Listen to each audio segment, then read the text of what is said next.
Pada kesempatan ini seperti yang terlihat di layar, tema kita adalah Asyra ayat. Asyra artinya 10, ayat artinya tanda-tanda. Dan tanda-tanda yang dimaksud di sini adalah tanda-tanda kiamat.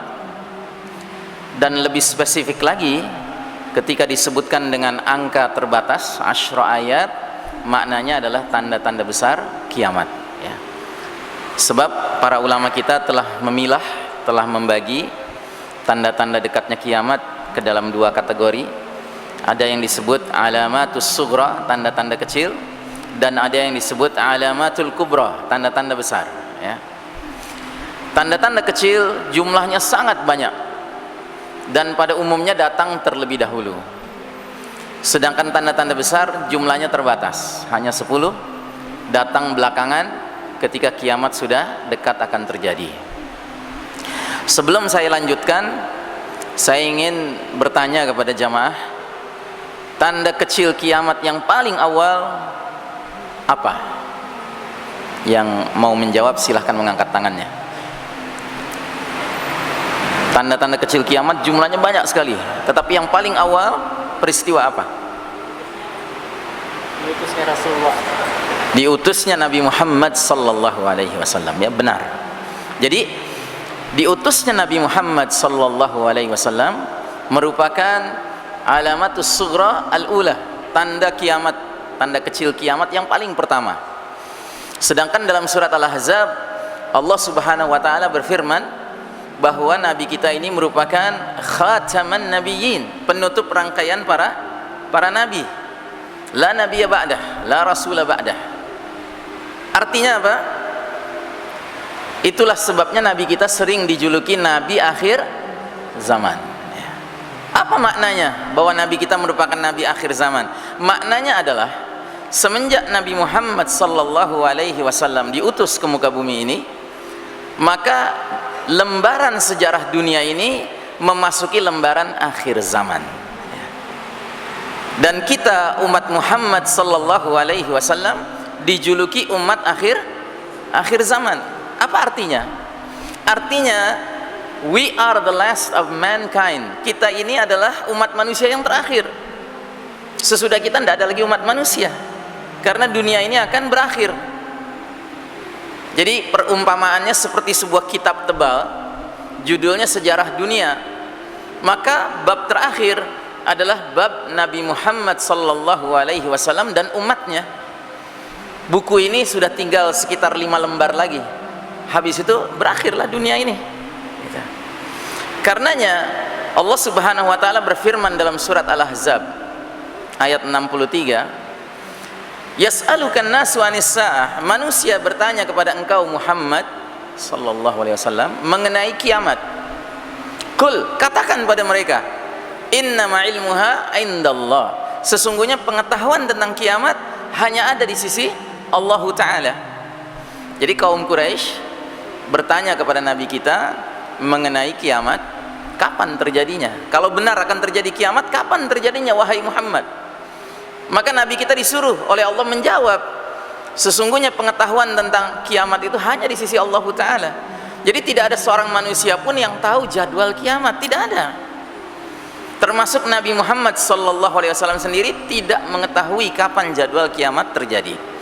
Karenanya tidak ada satu hadis pun yang menyebutkan tahun, bulan, apalagi tanggal terjadinya kiamat. Tidak ada. Satu-satunya hadis yang mengisyaratkan kapan terjadinya kiamat, hadis sahih riwayat Bukhari.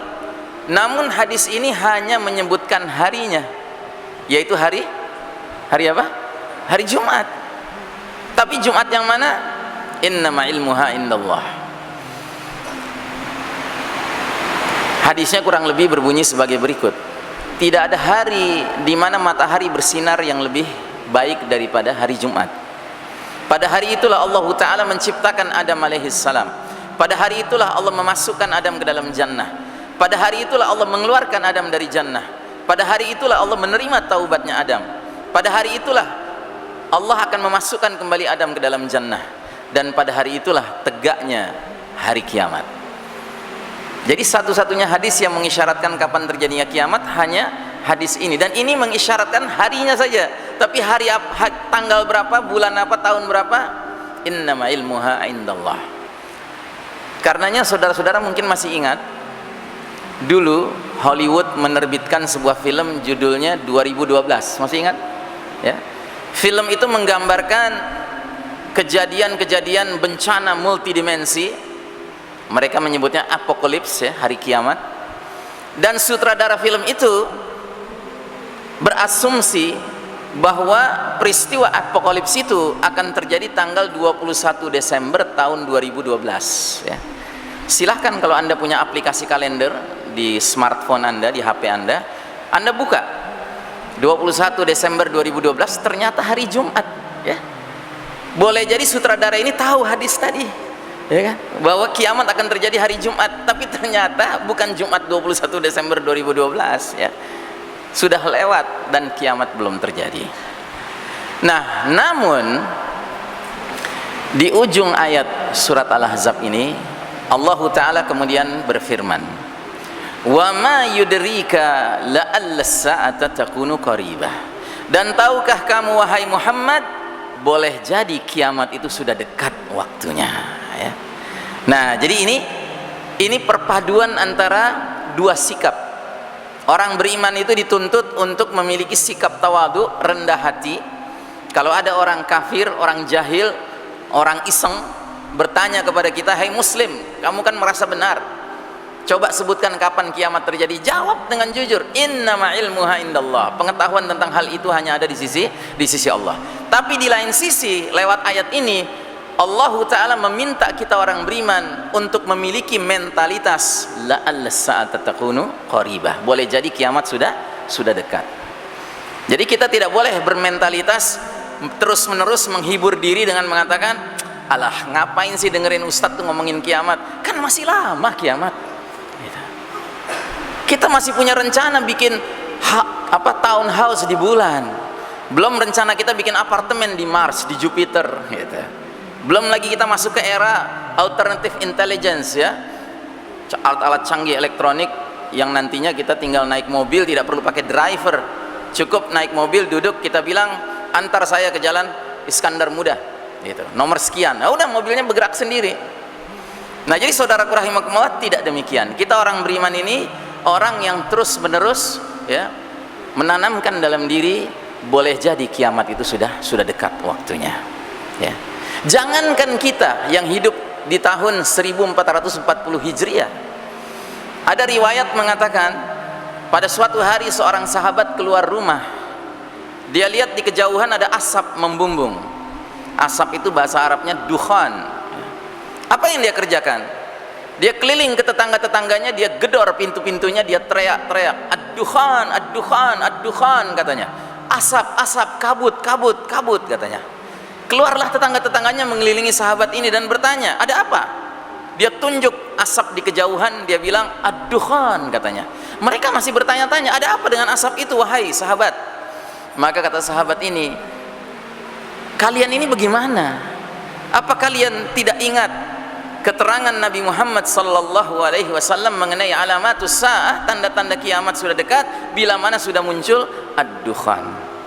Bayangkan, ya, itu 15 abad yang lalu seorang sahabat begitu sensitif menangkap sebuah fenomena dikaitkan langsung dengan alamatus saah, ya. Dan perlu kita ketahui, ad-dukhan ini kalau kita tinjau dari sudut pengelompokan tanda-tanda kiamat, dia termasuk apa? Alamatus sughra, tanda kecil, ataukah alamatul kubra, tanda besar? Ad-dukhan termasuk yang mana? Tanda besar.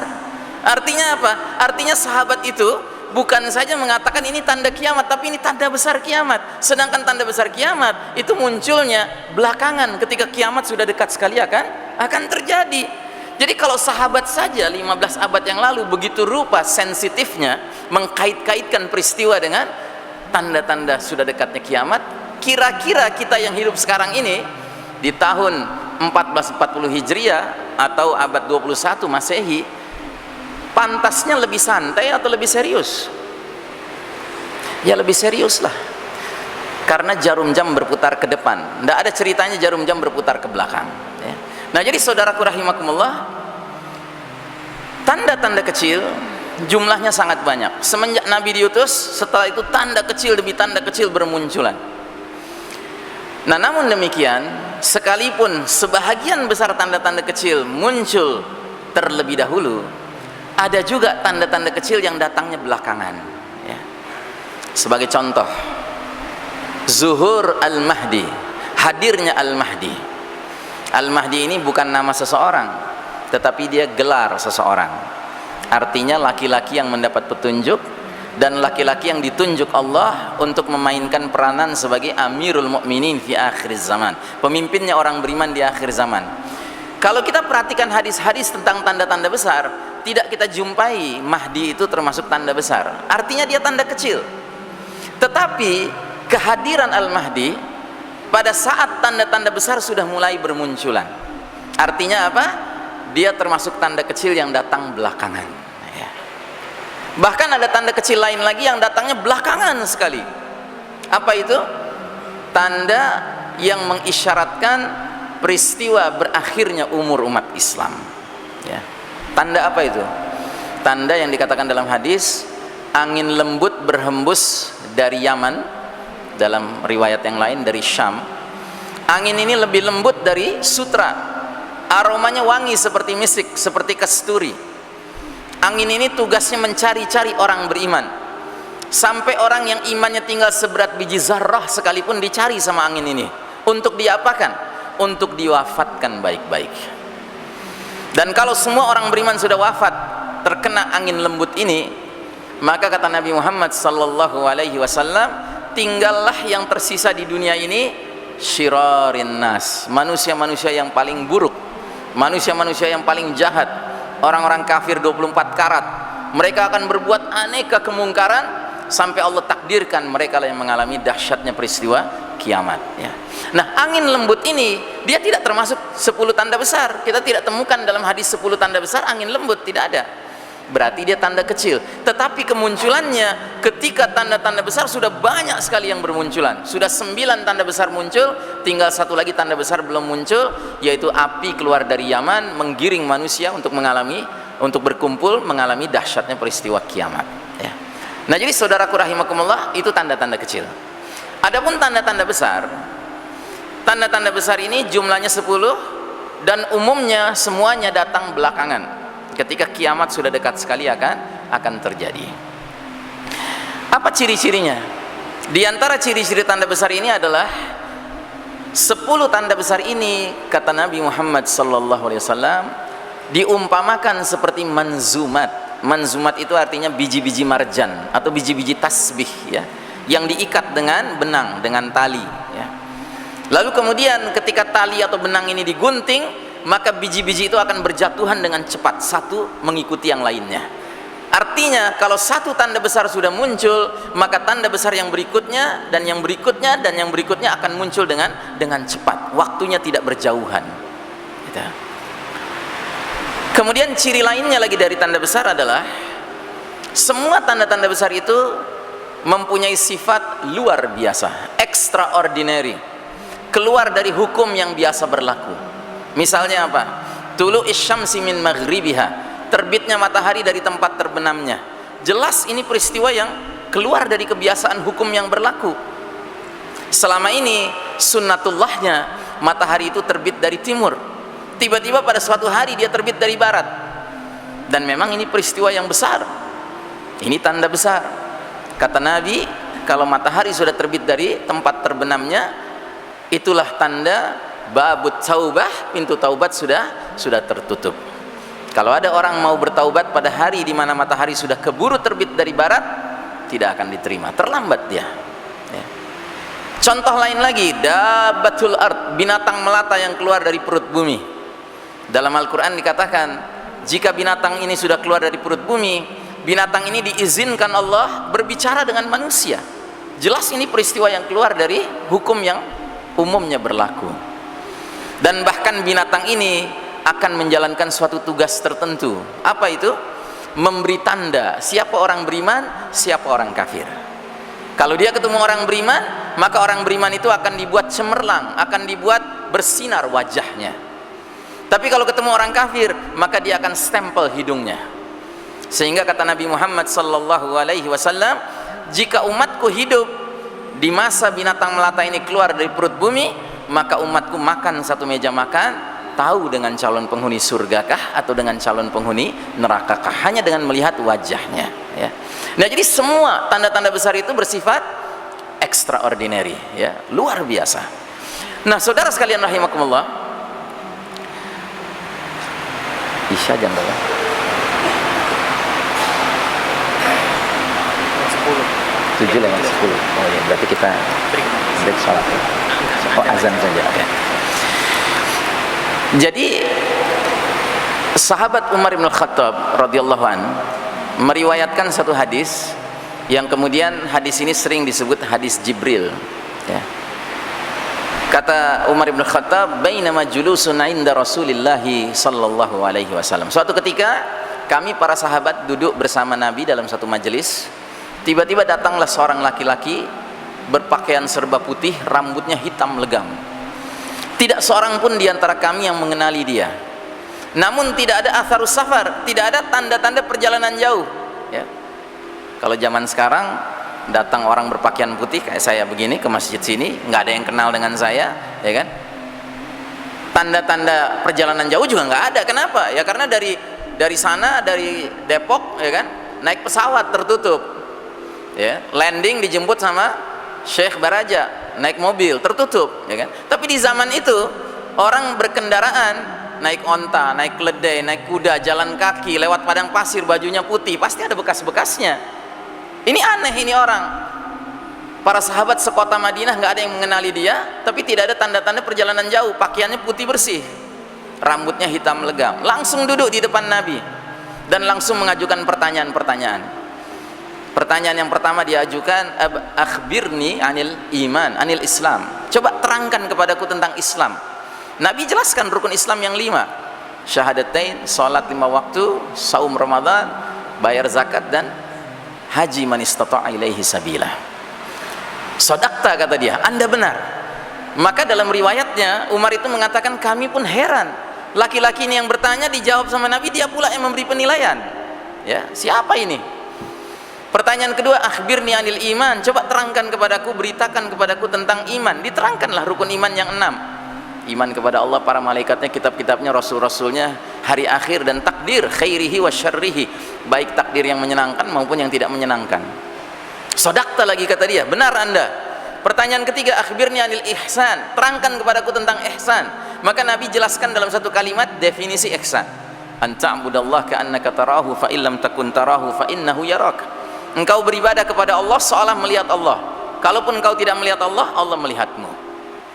Maka pertanyaan yang berikutnya, akhbirni anis-sa'ah. Coba beritakan kepadaku tentang kiamat, ya. Nah, di sini Nabi menjawab, mal mas'ulu anha bi'a'lama minas sa'il. Orang yang ditanya tidak lebih tahu daripada orang yang bertanya. Tapi dikejar terus sama dia. Dia tanya lagi, wa ma amaratiha. Apa tanda-tandanya kiamat sudah dekat? Nabi sebutkan 2 tanda dalam hadis ini. Yang pertama, kata Nabi, bila mana budak perempuan sudah melahirkan majikannya. Dan yang kedua, bila mana orang yang tidak beralas kaki, telanjang dada, miskin, penggembala domba, sibuk membangun, berlomba-lomba membangun gedung-gedung tinggi. Selesai. Laki-laki ini berdiri meninggalkan majelis. Nabi bertanya kepada Umar yang duduk di sampingnya, ya Umar, kamu tahu siapa laki-laki itu? Allah wa rasuluhu a'lam. Allah dan Rasulnya yang lebih tahu, kata Umar. Maka kata Nabi, itulah malaikat Jibril alaihissalam datang ke tengah-tengah kita mengajarkan din kepada umat ini. Masya Allah. Jadi saudaraku rahimakumullah, sebahagian ulama mengatakan hadis Jibril ini hadis ada di dalam kitab Al-Arba'in An-Nawawi, ya, 40 hadis kumpulan Imam An-Nawawi, hadis nomor 2, ya. Hadis ini menurut sebagian ulama merupakan hadis yang telah memeras, ya, dinul Islam, ajaran Islam yang begitu luas, begitu dalam macam samudra, ke dalam 4 cabang ilmu pokok. Yang pertama, ilmu yang berkenaan dengan ibadah-ibadah praktis, yaitu rukun Islam. Yang kedua, yang berkenaan dengan akidah, keimanan, yaitu rukun iman. Yang ketiga, yang berkaitan dengan akhlak, yang berkaitan dengan tazkiyatun nafas, pensucian jiwa, pensucian hati, ya, itu al-ihsan. Nah, sedangkan yang keempat, ilmu yang berkaitan dengan alamatus saah, tanda-tanda kiamat, ya. Nah, 4 ilmu ini sangat penting. Nah, cuman kita sayangkan bahwa dari 4 cabang ilmu ini, cabang yang keempat ini termasuk ilmu yang tidak terlalu banyak umat Islam yang memberi perhatian kepadanya. Padahal justru ilmu ini sangat penting, apalagi buat kita yang hidupnya jaraknya begitu jauh dengan Nabi Muhammad sallallahu alaihi wasallam. Jadi menurut pengalaman kami, setelah kita mendalami kajian tentang akhir zaman ini, justru yang timbul dalam diri kita adalah ketentraman batin, bukan keresahan, tidak, ketentraman batin. Banyak orang ketika mendengar sebuah kajian sudah ada judul kiamatnya, tiba-tiba udah ketakutan aja gitu. Ini apa nih ngomongin kiamat gitu. Padahal justru semakin kita mendalami pengetahuan tentang alamatus saah, banyak hal yang kita tiba-tiba terbuka pikiran kita. Ya, di antaranya misalnya apa? Dengan kita mempelajari ilmu tentang akhir zaman ini, apa-apa yang para sahabat dahulu tidak faham, kita sekarang bisa paham. Ambil contoh sederhana saja. Kata Nabi, kelak nanti akan muncul kendaraan setan dan rumah setan. Nah, ini ketika pertama kali diriwayatkan hadis ini, tidak ada seorang sahabat pun yang mengerti apa makna Nabi di balik kalimat ini. Abu Hurairah radhiyallahu an hafal hadis ini, dan beliau termasuk sahabat yang usianya panjang, sehingga Nabi sudah wafat, banyak sahabat sudah wafat, beliau masih hidup di tengah-tengah kalangan generasi tabi'in. Generasi tabi'in adalah generasi yang tidak ketemu dengan Nabi tetapi ketemu dengan para sahabat. Nah, jadi ketika dia berbicara tentang hadis ini di hadapan generasi tabi'in, kata Abu Hurairah, ada satu hadis tentang alamatus saah di mana Nabi mengatakan kelak nanti tanda kiamat adalah munculnya kendaraan setan dan rumah setan. Sewaktu Nabi pertama kali menyampaikan hadis ini, tidak ada seorang pun dari kami para sahabat yang mengerti maknanya. Tetapi aku sekarang yang hidup sampai usia ini sudah mengerti sebahagian hadis ini. Aku sudah menyaksikan dengan mata kepalaku sendiri munculnya kendaraan-kendaraan setan. Apa itu maknanya wahai Abu Hurairah? Para tabi'in bertanya. Kata Abu Hurairah, maknanya adalah di zaman kita sekarang ini seringkali orang bepergian seorang diri, tetapi dia menggunakan 2 ekor unta. Yang satu untanya kosong, nggak ada pengemudinya, nggak ada yang naik di atasnya, ya kan? Kemudian dia sendirian naik unta yang satunya lagi. Di zaman Nabi dulu nggak ada ceritanya begitu. Bahkan di zaman Nabi kalau pergi berperang, ya, seringkali jumlah prajuritnya ratusan, sementara untanya nggak sebanyak jumlah pasukannya. Jadi istilahnya di zaman tabi'in itu sudah muncul yang namanya kendaraan serep, ya, kendaraan cadangan gitu, yang nggak dipakai tetapi ya berjalan begitu. Tapi bagian yang kedua dari hadis ini aku tidak faham, kata Abu Hurairah. Maksudnya rumah setan. Hari ini kira-kira kita sudah menyaksikan belum rumah setan? Oke. Jadi hari ini setidak-tidaknya kalau di Jakarta, di Pondok Indah itu banyak rumah-rumah setan. Bagus-bagus rumahnya, Pak. Tetapi nggak ada yang menghuni, sekedar investasi saja. Ya, yang menghuni siapa? Setan. Ya. Baik, saya sudah diisyaratkan bahwa sebentar lagi azan, kita skors sekarang. Langsung. Ya, fadhil.